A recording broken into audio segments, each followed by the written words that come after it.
मेरी अम्मा को जब मेरी शादी का ख्याल आया तो कहने लगी कि लड़की मैं गरीब घर की लाऊंगी। मुझे ये बात अम्मा की बिल्कुल भी समझ नहीं आती थी।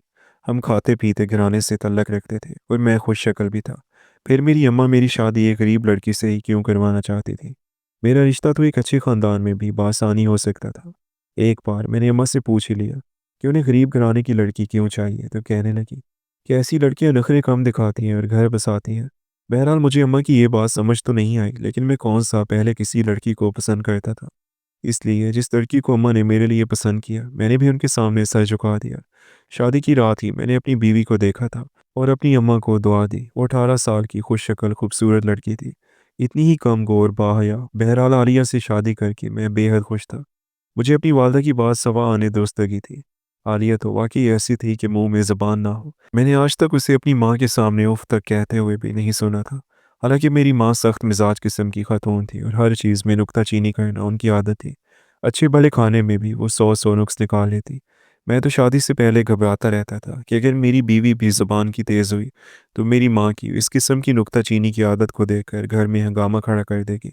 लेकिन आलिया ऐसी नहीं थी। मेरी ज़िंदगी तो बड़ी पुरसकून थी। मैं अम्मा की किसी बात पर इख्तलाफ नहीं करता था। एक बार आलिया ने मुझसे अम्मा की शिकायत करना चाही तो मैंने फ़ौरन से सख्ती से टाल दिया। मैंने कहा, खबरदार जब तुमने मेरी माँ के खिलाफ एक लफ्ज़ भी मेरे कान में भरा। मेरा लहजा इतना गज़बनाक था कि वो सहम सी गई। उसने मुझसे कुछ नहीं कहा, उसकी ज़बान पर जैसे चुप सी लग गई थी। शादी को चंद माह गुजरे कि अम्मा को अपने पोते का ख्याल आने लगा। कहने लगी कि अब तक तेरी बीवी उम्मीद से क्यों नहीं हुई।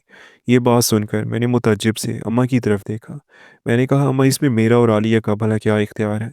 ये तो अल्लाह ताला की मर्ज़ी है। वो कहने लगी, अच्छी तरह समझाते आलिया को, मुझे सिर्फ पोता चाहिए। मैं आलिया को क्या समझाता, मैं खुद पढ़ा लिखा था। इतना तो मुझे भी मालूम था कि बेटा या बेटी का हो जाना तो इंसान के इख्तियार में नहीं है। बहरहाल मैंने अम्मा से कुछ नहीं कहा और उस बात में सर हिला दिया। लेकिन इसके बाद जैसे जैसे वक्त गुजरने लगा और आलिया उम्मीद से ना हुई तो अम्मा के ताने तशने शुरू हो चुके थे। एक रोज़ अम्मा मुझसे कहने लगी कि मैंने दाई को दिखाया है, तेरी बीवी मुझे 5 लगती है। तभी कहती हूँ कि मुझे उम्मीद नहीं, ये मुझे पोता देगी। शादी को 1 साल गुजरा था कि अम्मा आलिया के खिलाफ मेरे कान भरने शुरू कर दिए थे। बार बार यही कहती रहती कि ये बांझ औरत है, जल्दी से इसको अपनी ज़िंदगी से निकाल बाहर करो। मैं इस बेचारी को क्या कह सकता था। आज तक उसने ना तो मेरे सामने ज़बान खोली थी और ना ही कभी कोई शिकायत की थी।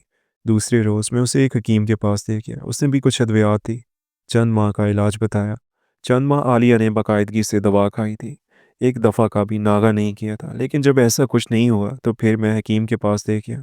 जो बात उसने मुझसे कही तो हत्थे से उखड़ गया था। कहने लगा, मुझे तो लगता है इलाज की ज़रूरत तुम्हारी बीवी को नहीं, तुम्हें है। फिर एक पर्चे पर 2-4 टेस्ट देखकर कहने लगा, ये कराओ, मुझे शक है कि मसला तुझ में है, तेरी बीवी में नहीं है। ये बात तो मेरी मर्दानगी पर बहुत गहरी चोट थी। हम गैरतमंद मर्द कहाँ ये सब कुछ बर्दाश्त करते हैं। औलाद ना हो तो कभी कोई नहीं कहता कि मर्द के लिए कुछ मसला होगा। सिर्फ औरत को ही इस किताब का निशाना बनाते हैं।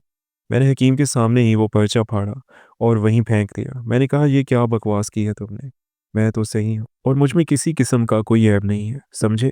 अगर तुझसे इलाज नहीं होता तो साफ साफ बता दे। मेरे अंदर ऐब निकालने की ज़रूरत नहीं है। मेरे गुस्से को देखकर वो हकीम कुछ घबरा गया। मैंने बीवी का हाथ पकड़ा, उसको घर ले आया। जब ये बात मैंने अम्मा को बताई तो अम्मा भी गुस्सा करने लगी। कहने लगी, वो हकीम तो वैसे भी पागल है, ऐसे ही कहता है। मेरा गब्बरू जवान बेटा तो माशाल्लाह से बिल्कुल ठीक ठाक है। जैसे ही तेरा बेटा हुआ तो सबसे पहले उस हकीम को जाकर दिखाऊंगी। 2 साल हो गए थे हमारी शादी को, लेकिन अभी तक औलाद की कोई उम्मीद नज़र नहीं आ रही थी। मेरी माँ ने कहा कि अब बहुत हो चुका, मैं चंद माह में ही तुम्हारी दूसरी शादी करवा दूंगी और आलिया को तलाक दे दो। मैं आलिया को छोड़ना नहीं चाहता था, लेकिन अपनी माँ के सामने मेरी ज़बान नहीं खुलती थी। ये सुनकर आलिया रोते हुए मेरे सामने और अम्मा के सामने हाथ जोड़ने लगी। कहने लगी, खुदा के लिए मुझे तलाक मत देना। मैं आप लोगों के घर एक नौकरानी बन के ज़िंदगी गुजारूंगी, जो कहेंगे वही करूंगी। लेकिन खुदा के लिए मुझे तलाक देकर मेरी घर मत भेजें। मेरी छोटी बहनों का रिश्ता नहीं होगा और लोग तरह तरह की बातें करेंगे। उसके आंसू देखकर, सिसकियां सुनकर मेरा दिल पसीज कर रह गया था। वो हाथ जोड़े घुटनों के बल मेरी माँ के सामने बैठी थी। मैंने कुछ हिम्मत दिखाई और दोनों बाजुओं से उसे पकड़ के खड़ा किया। मैंने कहा, तुम बेफिक्र रहो, ना मैं दूसरी शादी करूंगा और ना ही मैं तुम्हें तलाक दूंगा। मेरी बात सुनकर मेरी अम्मा ने मुझे घूर कर देखा था। मैंने कहा, अम्मा आप बेशक उसका जो मर्जी इलाज करवाएं, मैं आपको नहीं रोकूंगा, ना मना करूंगा। लेकिन ना तो मैं उसको छोड़ सकता हूँ और ना ही दूसरी शादी करूंगा, क्योंकि आज तक इसने मुझे कभी किसी शिकायत का मौका नहीं दिया। मैं इस पर यह जुल्म नहीं कर सकता। मेरी ज़रूरत शायद मेरी माँ को पसंद नहीं आई थी। बार-बार मुझे गुस्से से घूरे जा रही थी। मैंने आलिया का हाथ पकड़ा, उसे कमरे में ले आया। वो अभी तक हिचकियों से रो रही थी। मेरे दोनों हाथ पकड़कर कहने लगी, "आपका बहुत-बहुत शुक्रिया। आपने मेरा मान रख लिया।" अगले रोज़ मेरी माँ ने मुझसे बात नहीं की। मैं जब भी उनसे बात करता, वो रुख बदल लेती। मैंने ज़मीन पर बैठकर उनके पाँव पकड़ लिए। मैंने कहा, "अम्मा, खुदा के लिए मुझसे नाराज़ ना हो, लेकिन मैं बीवी को छोड़ नहीं सकता।" 2-4 दिन अम्मा ने मुझसे बात नहीं की। मैंने अम्मा की बहुत मिन्नत समाजत की। 4 दिन बाद अम्मा ने इस शर्त पे मेरी बात मानी कि वो जैसे मर्ज़ी आलिया का इलाज करवाएँ, मैं बीच में नहीं बोलूँगा। और अगर 1 साल के अंदर-अंदर आलिया उम्मीद से ना हुई, तो मैं फिर दूसरी शादी ज़रूर करूँगा। अम्मा को इस बात पर इतराज़ नहीं था कि मैं उसे तलाक दूँ। कहने लगी कि वो किसी फालतू सामान की तरह घर के कोने में बैठी रहेगी, और ख़बरदार, जो तूने उसे कभी मुझ पर अहमियत देने का सोचा भी। तो ये सुनकर मैं खामोश हो गया था। माँ की नाफरमानी भी नहीं कर सकता था। मेरी माँ ने फिर आलिया को मुख्तलिफ आमलों को दिखाया, पर अब मुझे हर वक्त आलिया के गले में तावीज़ पहने हुए नजर आने लगे थे। रात देर तक वो जाए नमाज पर बैठी वज़ाइफ करती रहती। कभी तावीज़ जलाती थी, तो कभी डोरियां बांधती हाथों पर, कभी पैरों पर। जो मेरी माँ कहती आलिया वो सब कुछ कर रही थी। कभी कभी तो उसकी हालत देखकर मुझे उस पर तरस आने लगता था। बेचारी औलाद की खातिर क्या कुछ नहीं कर रही थी। लेकिन उसके बाद भी वो उम्मीद से ना हुई। 6 माह गुजर गए थे। अब तो आलिया की रंगत पीली पड़ने लगी थी। उससे बार बार कहती, अगर 4 माह बाद भी मुझे औलाद ना हुई, तो क्या सच में अब दूसरी शादी कर लेंगे? क्या वाकई मुझे खुद से दूर कर देंगे? क्या मैं एक मुलाजमा की तरह इस घर के कोने में पड़ी रहूंगी? मैं उसके सवालों का भला क्या जवाब दे सकता था? बेबसी से कहा, मैं मजबूर हूँ। अम्मा की बात को टाल नहीं सकता। बस तुम दुआ करो कि तुम जल्दी से उम्मीद से हो जाओ। हमारे यहाँ बेटा हो जाए, बस सारे मसले हल हो जाएंगे। इन्हीं दिनों मेरी वालदा को किसी पड़ोसी ने यह बताया कि हमारे साथ वाले गांव में एक कामिल बाबा रहता है, जो भी औलाद औरतों का ऐसा पक्का इलाज करता है कि लाजमी बेटा ही पैदा करती है। ये सुनना था कि मेरी माँ के चेहरे पर चमक उभर आई। अम्मा फौरन आलिया और मुझे सामिल के पास देखी। उसके पास तो लोगों का तांता सा बंधा हुआ था। उसका छोटा सा सेहन खचाखच औरतों और मर्दों से भरा पड़ा था। एक कोने में हम दोनों भी बैठ गए। वो आमिर साहब जो भी थे कमरे में थे। एक छोटा सा कमरा था जहाँ दोनों मियाँ बीवी जाते और 5 मिनट बाद मुस्कुराते हुए वापस आ जाती। काफ़ी तवील इंतज़ार के बाद हमारी बारी आई थी। जैसे ही हम आमिल के पास गए, अम्मा भी साथ थे। आलिया बेहद खूबसूरत किस्म की औरत थी। उसने चादर से अपना चेहरा छुपा रखा था। न जाने क्यों मुझे इस आमिल का हुलिया कुछ अजीबो गरीब सा लगा था। उसने काले रंग का चोला पहन रखा था। गले में मोटे दानों की तस्बियाँ थी। दोनों हाथों की उंगलियों में अंगूठियां पहनी हुई थी। आंखें न जाने किस जज्बे के तहत सुर्ख थी। जैसे ही हम इस आमिल के सामने बैठे, उसने एक बार फिर नज़र आलिया पर डाली थी। न जाने क्यों मुझे ये सब देखकर बुरा लगा था। फिर कहने लगा, बोलो बीबी, क्या मसला है? मेरी माँ कहने लगी, मेरी बहू बांझ है। ये कहकर उसने आलिया की तरफ देखा, जो कि तजब्जब सी बैठी थी। वो आमिल पूछने लगा कि कितना अरसा हो गया शादी को। जवाब मेरी अम्मा ने दिया था। कहने लगी, पूरे 2 साल हो गए, लेकिन औलाद की कोई उम्मीद नज़र नहीं आती। हमने आपकी बड़ी तारीफ़ें सुनी हैं। हम दूसरे गांव से आए हैं। जो बात मुझे बेचैन कर रही थी, वो ये थी कि उस शख्स की नज़र मुसलसल आलिया के चेहरे पर गई। हालांकि उसने आधे से ज़्यादा चेहरा छुपा रखा था। बस उसकी आंखें ही नज़र आ रही थी, मगर उसके बावजूद वो आमिल न जाने उसके चेहरे पर क्या खोजने की कोशिश में लगा हुआ था। मैंने आमिर साहब को अपनी जगह मुतवज्जे किया और बोला कि बाबा, क्या आपके पास इसका कोई इलाज है? मेरे बुलाने पर आमिल ने फ़ौरन मेरी जानिब भड़बड़ा कर देखा। उसके माथे पर फ़ौरन बाल आए थे। गुस्से से कहने लगा कि मैं तुम्हारी बीवी के चेहरे पर कुछ खोज रहा था। वो वजह जानने की कोशिश कर रहा था जिसकी वजह से अभी तक इसकी गोद सोनी है। मगर जज्बाती लड़के, तुमने मेरा अमल ख़राब कर दिया। मैं हैरत से आमिल का चेहरा देख रहा था। मैंने तो सिर्फ उन्हें बुलाया ही था, मगर अगले ही पल उन्होंने उससे 2-4 सवाल किए और फिर अपने पास पड़ी हुई कैंची को उठाया। कहने लगे, इस कैंची से अपने कुछ बाल काट कर मुझे दे दो। मैं खामोशी से उसका कहा मानता जा रहा था। मैंने अपने कुछ बाल काट कर उसके हाथ में दिए, तो फिर वो मेरी बीवी की जाने मुतवज्जे हुए। कहने लगे कि अब अपनी बीवी के चंद बाल काट कर मुझे दे दो। मेरी बीवी फ़ौरन मेरा चेहरा देखने लगी, क्योंकि वो चादर में थी। वो ऐसे में सर के बाल उतारने के लिए उसे अपने चेहरे से नकाब हटाना पड़ता था। मगर फ़ौरन मेरी अम्मा आगे बढ़ी और उसने मेरी बीवी आलिया की चादर को उतार दिया। एक झटके से उसके चेहरे से नकाब उतरा था, और फिर अगले ही पल उसकी चुटिया को आगे करके बाल काट कर आमिल बाबा के हाथ पर रख दिए। ये सब कुछ 5 से 10 सेकंड के बीच हुआ था, मगर आमिल बाबा की तो नज़रें मेरी बीवी पर ही टिक चुकी थी। उन्होंने वो बाल लिए और फिर दोनों बालों को यकजा करके अपने सामने एक चांदी के बर्तन में रख दिया। कहने लगे कि मैं अब तुम लोगों को कुछ तावीज़ दूंगा। वो तुम लोगों को खाने होंगे और कुछ ऐसे अमल बताऊंगा जिससे रोज़ करना होगा। इससे तुम लोग यकीनन औलाद पालोगे। मैं बगौर आमिल बाबा की हर बात सुन रहा था। देखते ही देखते उन्होंने हमारे वो काटे हुए बाल आग लगा कर जलाना शुरू कर दिया। जैसे उनको आग लगी तो आमिल बाबा ने बालों की वो राख उठाई, उसे तवीज़ों में भरना शुरू कर दिया। राख तवीज़ों में भरने के बाद उस पर एक सुर्ख डोरी से गिरा लगा दी और फिर कहने लगे, ये हर रात आप लोगों ने कहवे में मिलाकर पीना है। मैंने वो तावीज़ देकर अपने पास रख लिए तो वो आमिल बाबा एक बार फिर मेरी बीवी की जाने मुतवज्जे हुए और कहने लगे कि यहाँ मेरे करीब आकर बैठो, मैं तुम पर दम करना चाहता हूँ। ये दम तुमने हर जुमेरात को मेरे पास आकर करवाना होगा, ताकि तुम पर जो भी साया और बुरे आसेब हैं वो उतारे जा सके। मेरी बीवी आमिर बाबा के सामने जाकर बैठी तो उसने अपना हाथ मेरी बीवी के सर पर रख दिया और फिर न जाने क्या पढ़कर फूंकने लगा। मैंने नोट किया था कि हमसे पहले जितने भी लोग आए थे वो ज़्यादा से ज़्यादा 5 या 10 मिनट अंदर रहने के बाद बाहर जा रहे थे, मगर हमें तो यहाँ बैठे हुए 40 मिनट हो चुके थे। ये बाबा तो हमें बाहर भेजने का नाम ही नहीं ले रहे थे। इसके बाद उसने हमें कुछ तावीज़ दी और कहने लगे कि ये तावीज़ मगरिब के पास जलाने हैं और जलाकर इसकी राख अपने सर पर मलनी है, ताकि जो भी बुरा साया है वो तुम लोगों के सर से हट सके। इसके बाद उसने मुस्कुराकर मेरी बीवी की जानिब देखा और फिर वहाँ से जाने को कहा। हम तीनों वहाँ से चले आए। सारे रास्ते में खामोश रहा। घर आकर अम्मा से कहने लगा कि ये आप कैसे इंसान के पास हमें लेकर गई थी? ये कैसा अमल था? उसने तो कुछ भी अच्छा पढ़कर दम न किया। वो तो ये बाल खाने को कह रहा है और ना जाने तावीज़ों को जलाकर राख सर पर मलने को कह रहा है। भला हम ये सब कैसे कर सकते हैं? मगर मेरी माँ ने फ़ौरन तनबीह अंदाज में कहा कि वो बड़े हैं, उन्होंने ये सारा अमल सीख रखा है, वो बेहतर जानते हैं। तुम्हें ज़्यादा सोचने की ज़रूरत नहीं, बस जो कुछ उन्होंने कहा है वो तुम करते जाओ। मजबूरन अम्मा की खातिर खामोश होना पड़ा। वो बालों की राख हम दोनों मियाँ बीवी खाते रहे। एक हफ्ता गुजरा तो फिर वो दिन आया। मेरी बीवी की तबीयत कुछ बोझल सी लग रही थी। कहने लगी कि मेरा बिल्कुल भी जी नहीं चाहता कि इस पीर बाबा के पास जाऊं। वो मुझे अजीब नज़रों से देखता है, मगर अम्मी की खुशी की खातिर जाना ज़रूरी था। मैं एक बार फिर अपनी बीवी को लेकर वहाँ चला गया। इस बार फिर उन्होंने कुछ ऐसे ही अजीबो-गरीब से अमल किए और फिर हमें तावीज़ और डोरियाँ खाने और जलाने के लिए दे दी। 2 माह गुज़र चुके थे, मगर अभी तक कोई उम्मीद की किरण नज़र नहीं आई थी। इस बार मैंने अम्मी से कहा, अगर इस बार भी उसने यही सब दिया तो अगली दफ़ा मैं वहाँ नहीं जाऊँगा।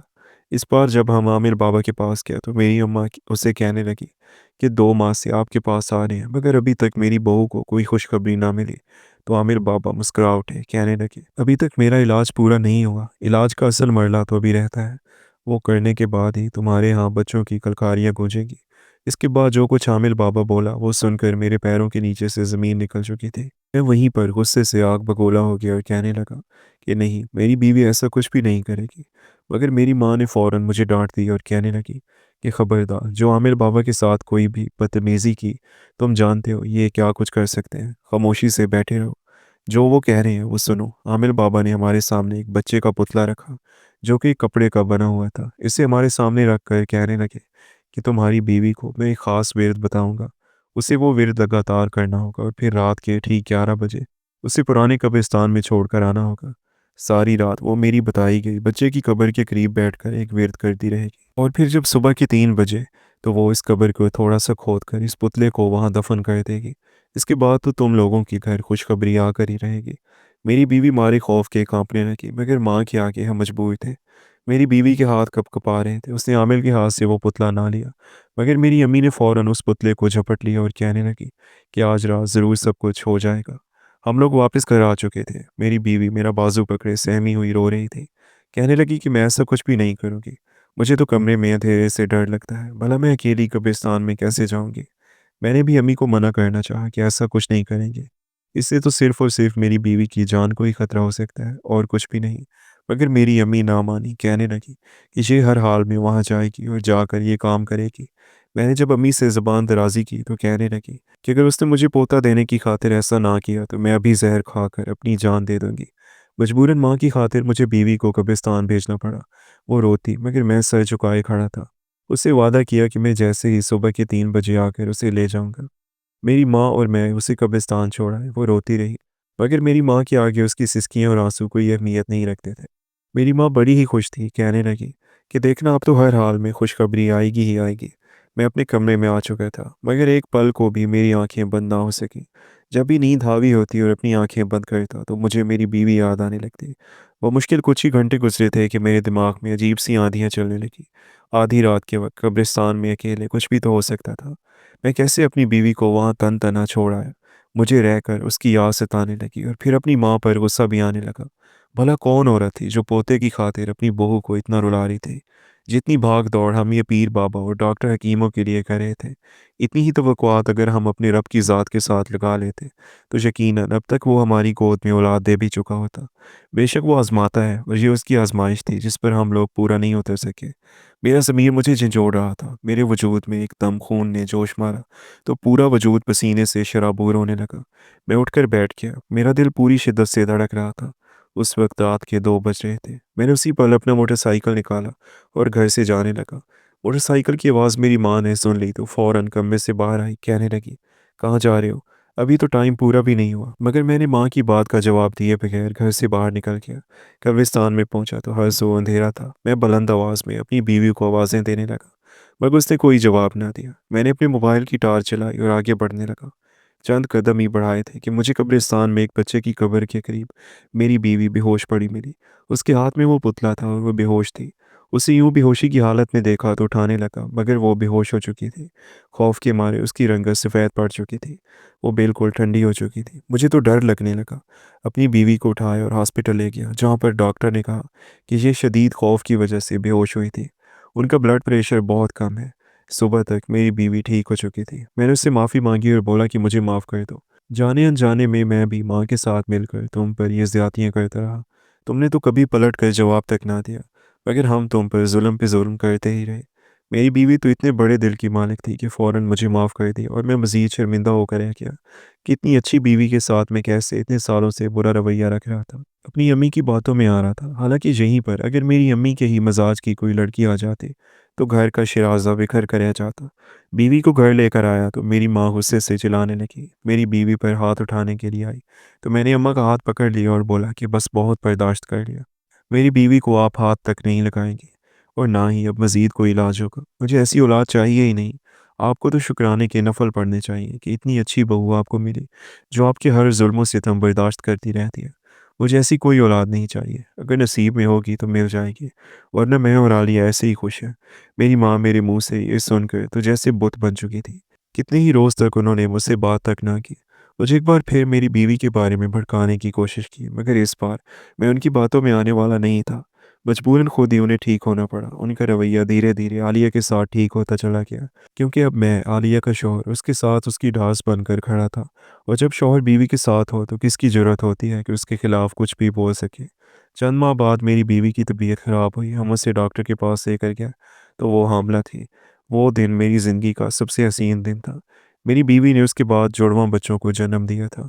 एक बेटा और एक बेटी हमारी ज़िंदगियों को खुशियों से भर चुके थे। दोस्तों, आपकी स्टोरी के बारे में क्या राय है? अपनी राय का इज़हार कमेंट सेक्शन में लाज़मी करें। और अगर स्टोरी अच्छी लगी हो तो वीडियो को लाइक करें। चैनल पर नए हैं तो हमारे इस चैनल को सब्सक्राइब कर दें।